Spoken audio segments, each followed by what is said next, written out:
देखिए ईवीएस में क्लास 4 में एनसीईआरटी में दिया गया है। इसमें जो है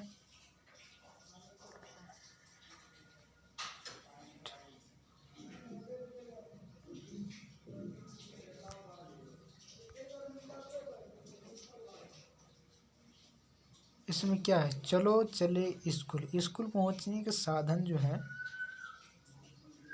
स्कूल पहुंचने के साधन देखो, मतलब चलो चले स्कूल।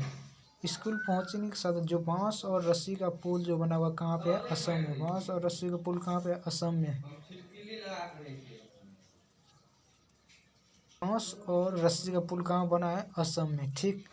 ट्रॉली कहाँ बना है, ट्रॉली भी लद्दाख में बना है, ये भी समझ गए। ट्रॉली लद्दाख में बना हुआ। सीमेंट का पुल सामान्य क्षेत्र में बना है। सीमेंट का पुल नहीं देखते सभी गांव गांव में बना रहा था सामान्य सीमेंट, इसीलिए सीमेंट का पुल सामान्य क्षेत्र में बना गया है।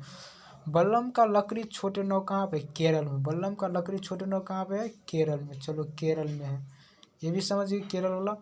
ऊँट और गाड़ी कहाँ पे है, राजस्थान में। राजस्थान में क्योंकि बालू एरिया, इसलिए ऊँट और गाड़ी का पुल कहाँ पे है, ऊँट और गाड़ी कहाँ पे, राजस्थान में। क्योंकि राजस्थान में बालू ही बालू है, क्योंकि वहाँ पर तो गाड़ी चल नहीं सकती, इसलिए ऊँट का लोग ऊँट पर चढ़ के यात्रा करते। ठीक। बैलगाड़ी मैदानी इलाके में। बैलगाड़ी मैदानी इलाके में, जहाँ पर पथरीले इलाके रहता है वहाँ पे मैदानी इलाके में बैलगाड़ी रहता है। ठीक, ये भी समझ गए।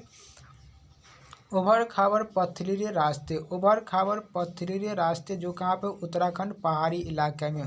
उबड़ खाबड़, उत्तराखंड जाइएगा तो पत्थर ही पत्थर मिलता है, इसीलिए उबड़ खाबड़ पथरीले रास्ते कहाँ पे, उत्तराखंड। ये भी समझ गए। अब देखिए, अब आपको समझाते हैं, ठीक, और आगे भी बढ़ते हैं। ये भी समझ गए तो चलो इसको हटा देते हैं।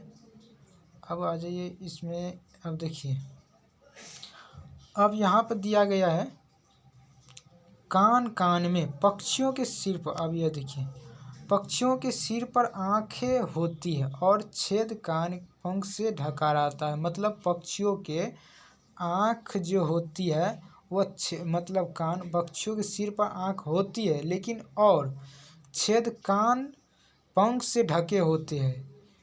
क्या होते हैं, पंख से ढके रहते हैं। छिपकली के कान पर इसी प्रकार के होते हैं। जिससे मतलब ये जो कहना है, हम बताए हैं, पक्षियों के सिर पर आंखें होती है और छेद जो है कान जो पंख से ढके होते हैं। छिपकली के कान इसी प्रकार के होती हैं। मतलब क्या होती है, सिर जो होती है ना, आंखें होती पंख से ढके रहते हैं, और छिपकली की आंखें भी इसी प्रकार होते हैं। मगरमच्छ की आंख इसी प्रकार के होती है, इसलिए हम इन्हें देख पाते हैं, क्योंकि देख पाते। ठीक, ये भी समझ गए। अब देखिए, इन्होंने इसलिए हम देख नहीं पाते। मगरमच्छ की आंखें इसी प्रकार के होती, इसलिए हम देख नहीं पाते। ठीक। जानवरों की त्वचा पर डिजाइन होती किसके कारण। जानवरों की त्वचा डिजाइन होते धाराधारी चिन्ह उनके बालों के कारण। किस कारण, उनके बालों के कारण। जानवरों की त्वचा डिजाइन होती किस कारण, उनके बालों के कारण।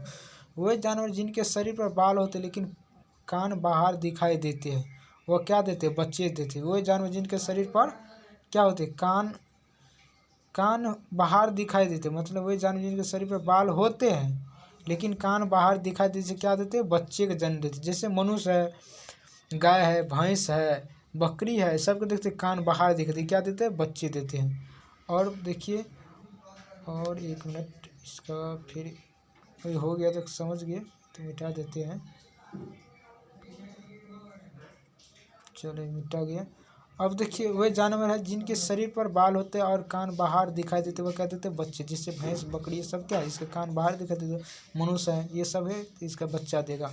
वे जानवर जिनके शरीर पर बाल नहीं होते, अंडे देते हैं। जिससे क्या, कबूतर ले लीजिए, मैना लीजिए, बतख ले लीजिए, और ये सब क्या है, ये सब क्या, अंडे देते। क्या देते, क्योंकि जिसका कान अंदर होगा ना, ये अंडे देगा। सांप ले लीजिए, सबका कान क्या रहता है, अंदर रहता है, इसीलिए अंडे, ये अंडे देगा। क्या देगा, अंडा। समझ गए, क्या देगा, अंडा देगा। ये भी समझ गए। तो अब समझ गए तो फिर इसको आगे बढ़ाते हैं। चलो,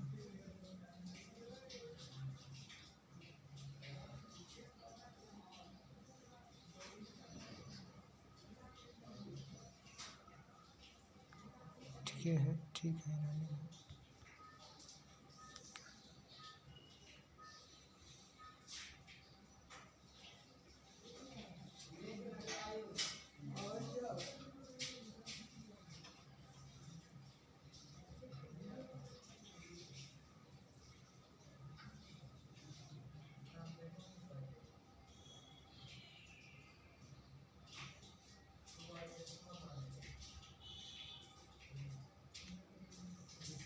ये भी समझ गए तो आप देखिए,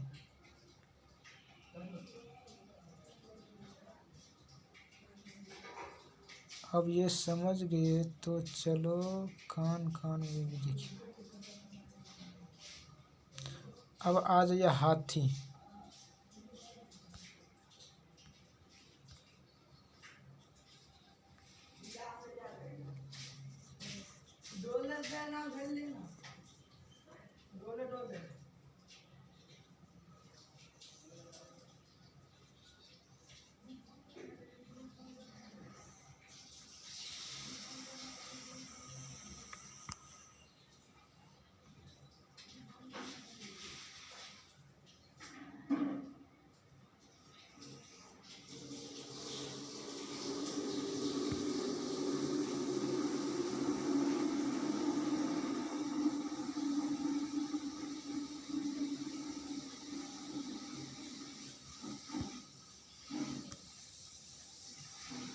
अब देखिए हाथी के बारे में, हाथी के बारे में देखिए, नंदू हाथी हैं। क्या है? नंदू हाथी। ये देखते हैं, ये मेरे सर का पीडीएफ है, इसीलिए मेरा भी पीडीएफ नहीं बना है। ये देखिए नंदू हाथी है। तो नंदू हाथी है जो हाथी का प्रजाति है, जो भारतीय एशिया हाथी देखते हैं। अब यहाँ देखिए, ये जो है एशिया हाथी, ये हाथी, ये भारतीय एशिया हाथी है जो हमारे भारत में। ये जो हाथी ये देखते हैं 12 सींग वाला, ये अफ्रीका हाथी है। और ये हाथी जो विलुप्त हो गया, ये हाथी क्या हुआ? विलुप्त हो गया है, ठीक। और इसको बोलते हैं मेमथ हाथी। और यह लैक्सो, ये क्या लिखा है देख लीजिए यहाँ, लाइक्सोडा एंड लाइकोसंडा हाथी है। लाइक्सोंडा हाथी है जो एलिफस हाथी है, जो भारत में पाया जाता है। ये लाइक्सोसंडा अफ्रीका में पाया जाता है। मेमथ हाथी विलुप्त हो गया है। अब देखिए यहाँ पे हाथी के बारे में बताते हैं। मिनट इसको उठाइए। अब देखिए यहाँ पे ख़त्म हो गया। अब देखिए हाथी, अब देखिए यहाँ पे देख लीजिए, अच्छे से देख लीजिए, देखते हैं हाथी। अब ये हाथी जो है, अब हम बताते हैं आपको। देखिए अब देखिए, अभी जो है आपको ये देखिए कि हाथियों के झुंड की सरदार सबसे बड़ी होती कौन होती है? बुद्धिमादा हाथी। हाथियों के झुंड की सरदार सबसे बड़ी कौन होती है? बुद्धिमादा हाथी। तो हाथियों के झुंड की सरदार जो होगी वो कौन की सबसे बड़ी? बुद्धिमादा हाथी होती है, जिसको बुढ़िया नहीं बोलते। जैसे झुंड के सरदार एगो मेन होता है, तो वो सबसे बुद्धि मदा हाथी होती है। हाथियों के झुंड के सरदार सबसे बड़ी कौन होती है? बुद्धिमादा हाथी होती है। क्या होती है? हाथियों के झुंड के सरदार सबसे बड़ी बुद्धिमादा हाथी होती है, ठीक। दिखाई देता है, दिखाई देता होगा। हाथियों के झुंड के सरदार सबसे बड़ी कौन होती? बुद्धिमादा हाथी होती। क्या होती? बुद्धिमादा हाथी है। तो ये समझ गए, ये समझ गए तो देखिए, ये समझ गए। अब देखिए, नर हाथी 14 से 15 वर्ष में झुंड को छोड़ देते हैं। नर हाथी क्या करते हैं? 14 से 15 वर्ष में क्या करते हैं? झुंड को छोड़ देते हैं। एक वयस्क हाथी दिन में कितने केजी पत्ते खाते, टहनी और पत्ते खाते? एक वयस्क हाथी एक दिन में 100 केजी पत्ते और टहनी खाते। चाहे केजी बोलिए चाहे कुंटल बोलिए, तो 100 केजी क्या होते हैं? पत्ते और टहनी खाते, ठीक। ये भी समझ गए। एक हाथी दिन में 2 से 4 घंटे सोता और कम आराम करता है। क्या एक हाथी दिन में कितने घंटा सोता है? 2 से 4 घंटा सोता है। तो क्या ये भी समझ गए? एक हाथी दिन में कितने घंटा सोता? 2 से 4 घंटा सोता है। हाथी अपनी त्वचा को ठंडा करने के लिए मिट्टी और गंदे पानी में लेटता है। क्या करता है? लेटता है। देखिए यहाँ देख लीजिए, एक मिनट दिखा देते हैं। गंदे पानी में लेटता है, ठीक। तो ये भी समझ गए। हाथी अपनी त्वचा को ठंडा करने में क्या करता है? गंदे पानी, क्योंकि गर्मी के समय में क्या करता है? देखते हैं भैंस को भी देखिए, और उसको जब गर्म लगता है तो क्या करता है? नाली में जहाँ गंदा पानी रहता है, पोखरी सब में लेटता रहता है ना, हाथी अपने त्वचा को ठंडा करने क्या करता है, गंदे पानी में लेटता है। ठीक, हाथी का कान का प्रयोग हवा को करके स्वयं को ठंडा कर, हाथी का जो कान होता है बहुत बड़ा होता है, ये भी समझ गए, ये भी समझ गए। तो देखिए ये भी समझ गए, अब ये भी समझ गए। तो हाथी का प्रयोग हवा को ठंडा करने के लिए क्या करता है, अपने कान का ऐसे ऐसे डुलाता रहता था, अपने उससे महसूस ठंडा पहुंचाता है, ये भी समझ गए। एक झुंड में 10 से 12 मादा आती, कुछ बच्चे होते, एक झुंड में 10 से 12 मादा आती, कुछ बच्चे होते हैं। क्या होते हैं, एक झुंड में 10 से 12 मादा आती और कुछ बच्चे होते, ये भी समझ गए। और ये भी समझ गए। तो देखिए हाथी का गर्भकाल कितने महीने का था, हाथी का गर्भकाल कितने महीने था, हाथी का गर्भकाल जो हुआ 22 महीने का होता है। कितने महीने का होता है, 22 महीने का। हाथी का गर्भकाल कितने में होता है, 22 महीने का। ठीक, ये भी समझ गए। तो ये भी समझ गए, तो चलो ठीक है। जन्म के समय में हाथी का वजन कितना होता है, 104। जब बच्चा जन्म लेता है ना, तो बच्चा का वजन कितना हो जाता है, 104 kg का, ये भी समझ गए। एशिया और सभ्यता हाथी बुद्धिमत्ता का प्रतीक माना जाता है। एशिया में जो हाथी है उसको क्या माना, बुद्धिमत्ता का प्रतीक माना जाता है, ये भी समझ गए। सबसे विशाल हाथी जो नर 1955 में अंगोला अफ्रीका में मारा गया था। सबसे विशाल हाथी जो था ना, वो अफ्रीका में अंगोला अफ्रीका में मारा गया था। ठीक, जिसका वजन था 10,900 kg, मतलब 10,900 कुंटल। इसको कुंटल बोलिए चाहे kg, ये भी समझ गए। अब देखिए अमृता की कहानी, अमृता की कहानी सुन लीजिए। अब यहाँ देखिए 1 मिनट, अमृता की भी कहानी सुना देते हैं।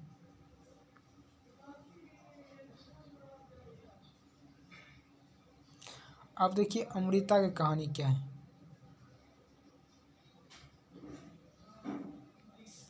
अमृता की कहानी देखिए, अमृता की कहानी। अब देखिए अमृता की कहानी, अमृता की कहानी जो अमृता खेजरी गांव में रहती थी। अमृता कहाँ रहती थी, खेजरी गांव में रहती थी। खेजरी गांव में राजस्थान में जोधपुर के पास है। कहाँ है, राजस्थान के जोधपुर के पास है। अमृता कहाँ रहती थी, तो अमृता खेजरी गांव में रहती थी। समझ गई, अमृता कहाँ रहती थी, खेजरी गांव में रहती है, ये भी ठीक है। तो खेजरी गांव राजस्थान में, ये देखिए खेजरी गांव कहाँ है, राजस्थान में जोधपुर के पास है। राजस्थान में जो खेजरी गांव है वो उसके जोधपुर के पास है। ठीक, राजस्थान में, ये भी समझ गए। अब खेजरी में 300 साल पहले कौन सी घर बनाए जाते, लकड़ी। खेजरी में 300 साल पहले लकड़ी के घर बनाए जाते थे, ये भी समझ गए। अब खेजरी में बिश्नोई समाज के लोग रहते। खेजरी में कौन रहते, बिश्नोई समाज के। बिश्नोई जैसे लॉरेंस बिश्नोई क्या था, वो एक तो राजस्थान के एरिया के थे ना, इसलिए वो भी बिश्नोई समाज के थे। तो ये भी खेजरी में बिश्नोई समाज के लोग रहते। कहाँ रहते, खेजरी गाँव में बिश्नोई समाज के लोग रहते, ये भी समझ गए। खेजरी पेड़ को कम पानी की आवश्यकता होती है, क्योंकि खेजरी पेड़ को कम पानी की आवश्यकता होती है, समझे। राजस्थान में खेजरी पेड़ को कम, क्योंकि उसका खेजरी पेड़ का जो है उसका सिर बहुत ज़मीन के अंदर तक जाता है, इसीलिए उसको खेजरी पेड़ के कम पानी की आवश्यकता होती है।